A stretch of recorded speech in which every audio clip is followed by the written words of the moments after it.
ભાવનગર જિલ્લામાંથી વહેલની ઉલટી એટલે કે એમ્બરગ્રીસ સાથે બે તસ્કરો ઝડપાયા છે। મહુવા પોલીસે ભવાની માતાજીના મંદિર નજીકના વિસ્તારમાં ગુપ્ત માહિતીના આધારે દરોડા પાડીને તેમને પકડી પાડ્યા છે। વહેલની ઉલટીનો 12 કિલોગ્રામનો મોટો જથ્થો મળ્યો છે, જેની આંતરરાષ્ટ્રીય બજારમાં અંદાજે 12 કરોડ રૂપિયા સુધીના મૂલ્યનું આંકવામાં આવ્યા છે। ધરપકડ કરાયેલા વ્યક્તિઓના નામ જયદીપ મગનભાઈ સિયાલ અને રામજી રાયાભાઈ સિયાલ છે। રામજીભાઈ પિંગલેશ્વર મહાદેવના મંદિર પાસે આ સામગ્રી સાથે હતા।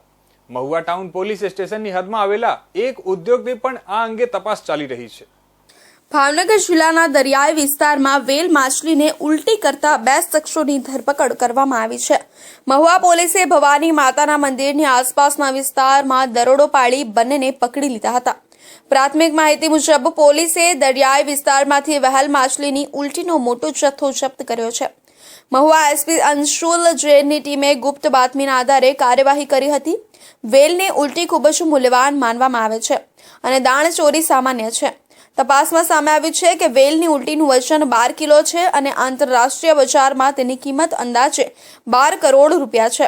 મહુવા ટાઉન પોલીસ સ્ટેશન વિસ્તારના એક ઉદ્યોગમાંથી વીર્યના કુવામાંથી ઉલટી હોવાનું મનાતા આશરે 12 કિલો અંબર કપચી જપ્ત કરવામાં આવી છે। પકડાયેલા આરોપીઓના નામ જયદીપ મગનભાઈ શિયાળ અને રામજી રાહાભાઈ શિયાળ છે। આ સ્ટોક ક્યાંથી લાવવામાં આવ્યો તેની પૂછપરછ કરવામાં આવી રહી છે।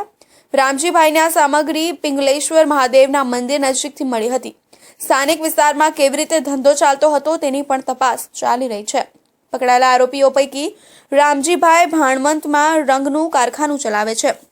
પોલીસને માહિતી મળી છે કે તે તાજેતરમાં કોઈની સાથે મળીને આ ગેરકાયદેસર વેપારમાં સામેલ થવાનો પ્રયાસ કરી રહ્યો હતો। 1 થી 2.5 વર્ષ અગાઉ પણ રામજીભાઈએ વેલની ઉલટી વેચવાનો પ્રયાસ કર્યો હતો, પરંતુ તેમાં તેઓ સફળ થયા ન હતા। આજે મહુવા ટાઉન પોલીસ સ્ટેશન વિસ્તારમાં આવેલા ભવાનીનગરમાં ચામુંડા ડાઈના એક કારખાના છે।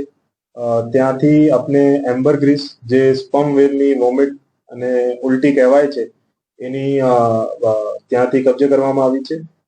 આશરે વજન 12 કિલોગ્રામ છે, જેની આંતરરાષ્ટ્રીય કાલા બજારમાં માર્કેટ 12 થી 15 કરોડ જેટલી છે।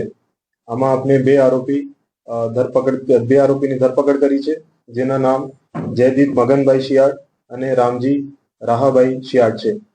સૂત્રોના જણાવ્યા અનુસાર એમ્બરગ્રીસ, જેને વીર્યની ઉલટી કહેવામાં આવે છે, તેને સુરક્ષિત જીવની પેદાશ તરીકે વર્ગીકૃત કરવામાં આવે છે અને તેનો વેપાર પ્રતિબંધિત છે। તે ગુજરાતના દરિયા કિનારે જોવા મળે છે।